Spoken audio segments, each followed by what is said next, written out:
This is the Global Podcast Network, where executives and professionals connect, share, and inspire.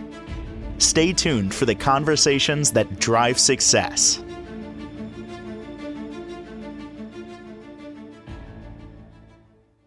We're both doing the same thing. I know, it just makes you dance a little bit. Hey, it's Yeah. Craig Quaglia joining us here again today. We're excited to be here and really honored that you're back to talk more about the work you do. But hold on, I know we're going to get to New Year's resolutions. So where did you want to start? Well, really what I like to start is, what was your New Year's resolution, and did it have anything to do with starting an exercise program, either this year or in the past? In the past, not this year. It's probably the first year it wasn't. It's usually about self-care, and it was about eating better, losing weight, working out, all those things. Yes. So let's go to the working out part. Mm-hmm. Did you follow through? Were you able to follow through, or did it suddenly die off at some point? Died off last year yet again. Always does. Okay, so that's what we're going to talk about. So, Okay. all right, so can you believe we're already in January 15th? There's a reason I held this up until this point. It's a cold, bright day in Chicago, the kind where the sun comes off the snow, makes you feel a little better. My name is Craig Quaglia, myofascial trigger point therapist, practicing massage therapy and myofascial trigger point therapy for 40 years, currently in private practice. Instructor for 5 years. I got around for a while. Worked in 6 clinics, Mm-hmm. holistic and functional medicine. Wow. Yeah, that was fun. I had a good time there. Learned a lot.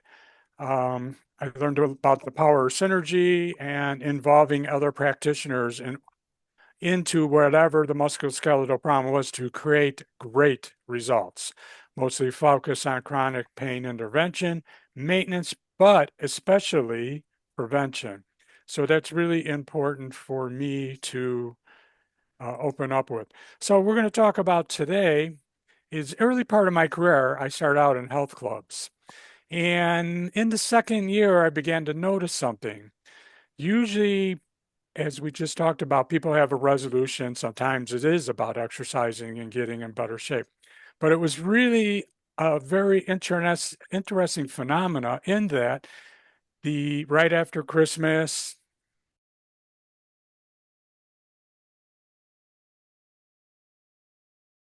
be full, the gym part would be full, the swimming pool would be full. For the rest of the year, not full, quiet, but there's a lot of craziness that goes on in the beginning of the year. So what happened was, oh shoot, what happened was that I noticed a pattern, and the pattern was that people would start to drop out. Okay. So we called it the Valentine's disappearing acts. Within 4 to 5 to 6 weeks, people had disappeared. So the long lines would go away. The club was making a lot of money. The locker rooms were empty. Things were back to normal. So I had to ask myself why, because it was impacting my business. Why were they suddenly disappearing? Exercising should be fun, exciting. You're getting yourself in shape. You're improving the quality of your life. And the fact is that that wasn't happening here. So one of the things I did was step back and start asking questions. And one of the things that emerged was people went in and started exercise programs without giving it much thought about what it was going to take and what could happen in the process of the exercise program. So what happened is I started paying attention to the differences between the dangers, the benefits, and figuring out what the keys to success were. We all begin the new year with a resolve to improve our health in one way or another. Like you said before, eating, exercise, maybe spending more time with your family. And while the benefits of regular physical fitness are well documented, the problem was people jumping into programs, it wasn't working for them. And why wasn't it working with them? It leads to setbacks. And so I had to sit down and figure out and understand what the advantages were and what the potential pitfalls to why people weren't succeeding. They had good intentions, but there was a reason they weren't succeeding. So when we start out with an exercise program, when we get involved with it, research has established what the benefits are. Improved cardiovascular health, slower heart rate, lower blood pressure. These are all great things, especially for people like us who sit at desks on and off during the day. Increased strength, flexibility, balance. This is all important stuff. Great.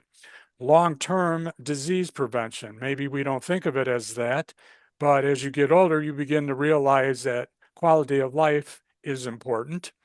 So engaging in regular exercise boosts both physical and mental health. Great, great benefit. All right.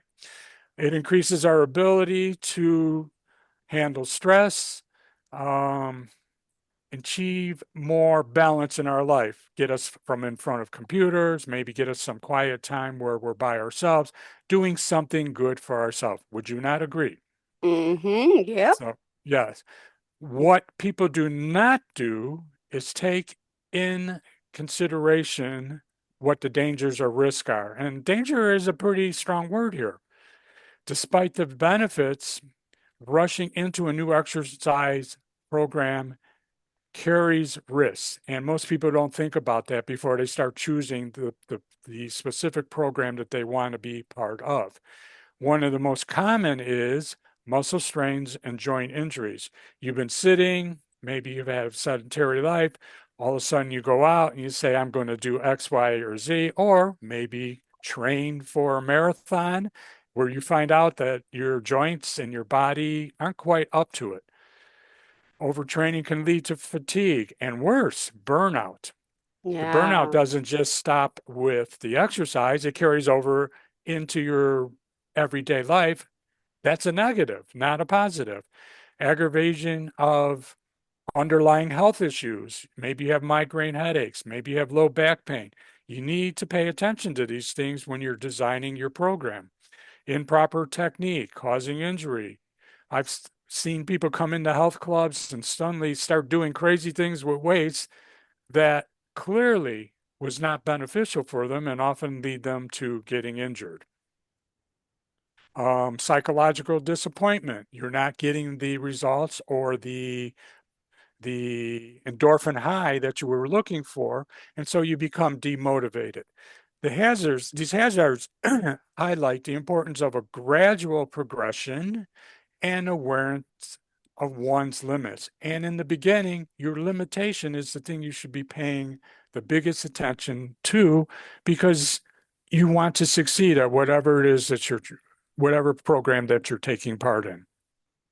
So let's talk about what the top reasons for success. We want success. We went in with Oh, I this do. idea that we're going to Yeah. get something good out of it. The biggest part is, and maybe you can answer this for me, when you started your program, did you set a realistic goal or did you have this really out there, I'm going to do this, and not thinking about the steps along the way to get to those specific goals?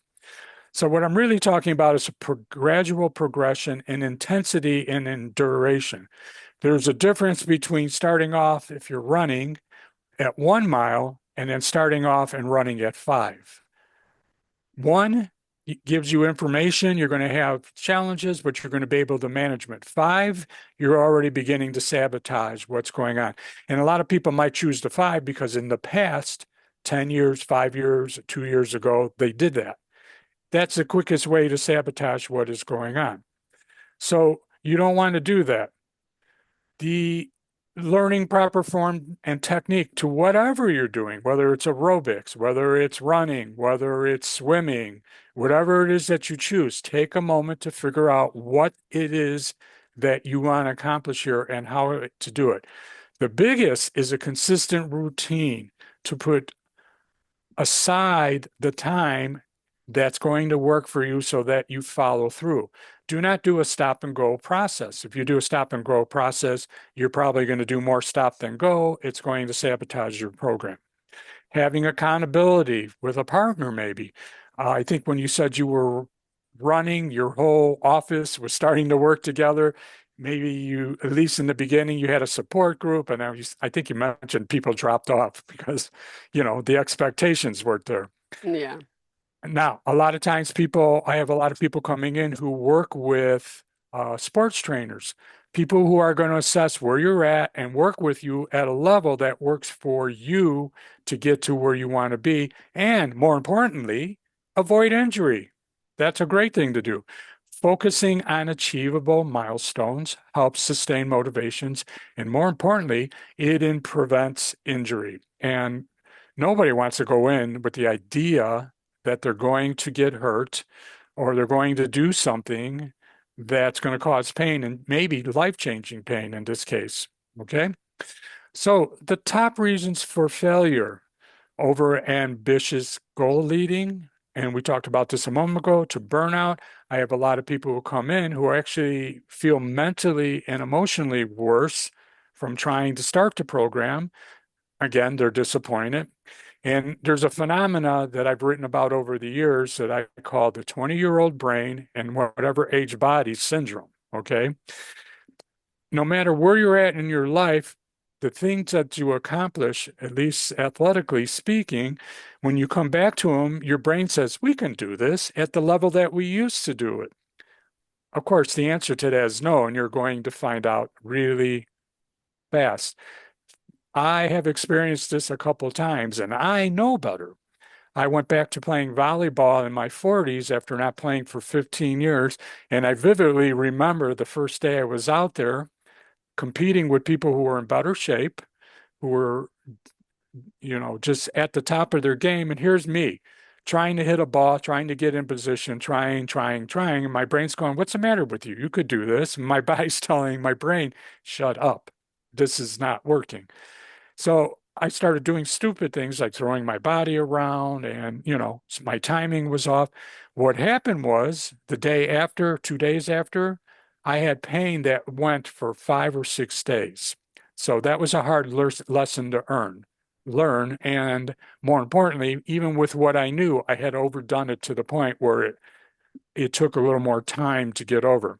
So lack of instruction on proper technique is important. Inconsistent or irregular exercising habits are important. Ignoring pain, in this case, which I could not, I had to pay attention to it and deal with it, or warning signs are very important. This is the difference between making it through and not making it through. Lack of motivation or support system. Failure often results in unrealistic expectation, and especially the poor planning part. People don't give this enough thought. And it doesn't really take a lot. It just needs, you need to pay attention. So we're talking about common injuries that start when you start playing, like with running or anything that you start to after a while. Muscle strains and hamstring, calves, lower back. Somebody like you and me who sit during the day, we're ripe for a lower back injury right off the bat by demanding it does something that it hasn't been doing as a rule. Joint injuries, knees, shoulders, ankles, if you're playing tennis, elbow, I'll see that. That'll start showing up shortly. Tendonitis, Achilles, rotator cuff, just all these different kind of things that can happen that can be prevented if you pay attention. Overuse injuries for repetitive motions. Now, if you're a tennis player, you're going to be doing a repetitive motion. The problem is you go and do the repetitive motion 50, 60 times right off the bat when you haven't done it in a while. You don't go out and hit 100 tennis balls. You go out and maybe hit 20 or 30, see how you respond, come back the next day or a couple of days later. That's the difference between preventing an injury and getting back to the thing you're passionate about, or short-circuiting it and becoming a problem with creating a pain pattern that's going to get in the way of you doing things. Stress fractures are very common in the beginning, especially for runners, because you're pushing too hard, too fast. You're not allowing your body to adapt in ways that will help you build strength and protect your joints. So let's talk about preventative measures like proper warm-up, like stretching, gradual workout increases are very crucial to accomplishing your goal. Most people tend to go into health clubs and do not work out. They go and warm up. They go and jump on a machine and then they go all out. or they go and lift a huge amount of weights without properly warming up, or they go into a swimming pool and think they're going to swim 100 yards if they haven't properly warmed up, and this sets them up for injuries of all kinds. And more importantly, it begins the process of sabotaging what is going on towards your goal. So this is really important. The research shows the average time before you abandon an exercise program is 3 to 6 weeks. 6 weeks is Valentine's Day. You hit the Valentine's Day burnout. By that time, you're ready to quit, walk away from it, especially if you don't understand what's going on, why you're in pain, what is happening to you. So you quit for maybe based on frustration or the fact that you've had pain that you can't figure out or don't understand why. So why do people abandon their exercise programs? Starts with the unrealistic expectations and being impatient with results. We are a very impatient society. We want things immediately, quickly.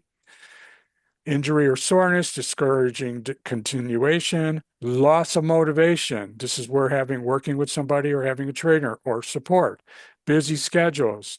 You have to put it down. I have people who get up at 5 o'clock in the morning who are committed to work out at 6 o'clock. I know it's a hard thing to do. I tend to be an end of the day person, but you got to figure out what works best for you. Time constraints, that's another challenge. Feeling overwhelmed or discouraged by slow progress. A few weeks back, we talked about fibromyalgia, and we talked about a phenomena called delayed onset muscle soreness, or DOMS. All right, this is muscle pain and stiffness that you typically feel 24, 36, 72 hours after starting a exercise program or intensifying it, bringing it up to the next level. Another example of it is when you do something out of the ordinary, like move a couch to vacuum underneath it or something like that. You're using your muscles in such a way that they're not used to, that they create muscle soreness in the next couple of days. Now, in this case, when you're working out, you want DOMS. DOMS is the beginning of building new muscle tissue. It is a normal response to an unfamiliar or intense activity, whether it's moving the couch or running. One is the normal activity, the one is sudden activity where you're doing something in everyday life. It can significantly influence a person's motivation and a lack ability to stick with the exercise program because you don't understand why you're this sore. You don't understand that you overdid it. You don't understand that you should have worked your way up into it. So how does DOMS affect an exercise adherence to a program? Discouragement and discomfort. Experiencing soreness can be uncomfortable and even painful, leading individuals to feel discouraged, frustrated, and worried that maybe they created an injury that's worse than it is. So it's really important to understand what is going on. Discomfort may cause them to start skipping sessions. That's the exact wrong thing to do at that point. Changing what you're doing can help quite a bit. Fear of injury, not understanding that it's not a terrible injury, that this is a normal process and your body's working to create muscle adaptation so that you can do the things that you want. Reduce confidence. You're trying to figure out, you went into this to feel better about yourself, but all of a sudden you don't understand what's going on. So you have persistent soreness that can make you hesitant to resume activity and fearing that, there may be a good reason. You may be fearing that you're going to make it worse. Negative association. Nobody wants pain. Nobody likes pain. Not at all. And this is your body's way of telling you something is wrong. This is the time to listen to it. So strategies, how do we mitigate the DOMS-related dropout? Educating participants in the beginning of the exercise program. This is what's going to happen. Set realistic goals. Gradually increase your workout intensity. Don't go do 1 mile one day and do 5 miles the next. do 1 mile one day, skip a day, come back, do maybe 1.5 miles to the next day. You're constantly monitoring your results. So you want to gradually increase your intensity and allow your muscles to adapt to the soreness. Incorporating proper warm-up techniques. If you're going to do this to win. Pay attention. Do the cool down. Do the stretching. Drink a proper amounts of water. Hydrate, especially if you've done a particularly intense exercise program. Using myofascial therapy. In the beginning, it might be a good idea the day after or a couple days after to go ahead and have something scheduled, whether it's myofascial trigger point therapy, massage, foam roller, whatever it is that you can do for yourself or have somebody do with you to help you get through and not sabotage the program. The best exercises to start with is low impact and work your way into the higher impact. Walking, cycling, swimming, if you're going to do body weight exercises, don't go and start doing 100 squats right off the bat. Don't listen to those stuff you're seeing on YouTube or on Facebook. Do 50, do 100 for 30 days and you're going to have the body you want. You're not going to make it past the first 2 days if you do that. Modified push-ups, planks, flexibility routines, yoga and stretching. Balance and stability exercises are very important, especially if you're a person who's been sitting at desks for a long time. Focus on proper techniques, gradual increase in intensity. Just do things incrementally, and you'll notice that things are changing better, and you're starting to enjoy it. You're not dreading going in there because you're hurt. The role of myofascial trigger point therapy, success, incorporating this into your program. This helps reduce muscle tightness, pain, making movement easier, improve your flexibility, important, range of motion, minimize injuries, especially correcting muscle imbalances, speeds, recovery, increased circulation, promoting faster healing, tissue repair. That's why you want to understand what's going on so you can do some tissue repair. Take advantage. How are we doing on time? Okay. Addressing areas of muscle tension and pain. These modalities remove the barriers to regular exercise and improve overall adherence. And voila, the key to success. So starting an exercise program is in the New Year's offers remarkable benefits, but also prevents risks. You need to balance both things. Progress gradually, choose appropriate exercises for you, something you like, something that excites you, incorporating supportive therapies or people. Remember consistency and patience. Oh, that patience, it's the hardest thing in the world. And you're healthier, more active, you're is well within reach. Enhance move and well-being. Happy New Year. That's a great way to start. Do not become the Valentine burnout and quitter. Manage what you're doing and take times to analyze it in a way that works for you. So that is the key to a successful exercise program where you don't end up seeing me with something really way worse. So my name is Craig Quaglia. My website is CraigQuagliaTriggerPointExpert.com. 708. Yes, 524. Finally, I got it right. It's only my website. No, you got it, Craig. You're good. 708-524-8812. And you go have a great day. You're awesome, Craig. Pleasure having you all. So much information, and thank you for the reminder. New Year's is here, and let's make it happen and stick to our resolutions. And thank you for all this. And I got to sit up straight now. You have a great day, and we'll talk next week. Okay, you take care. Craig. Thanks a lot. Bye-bye.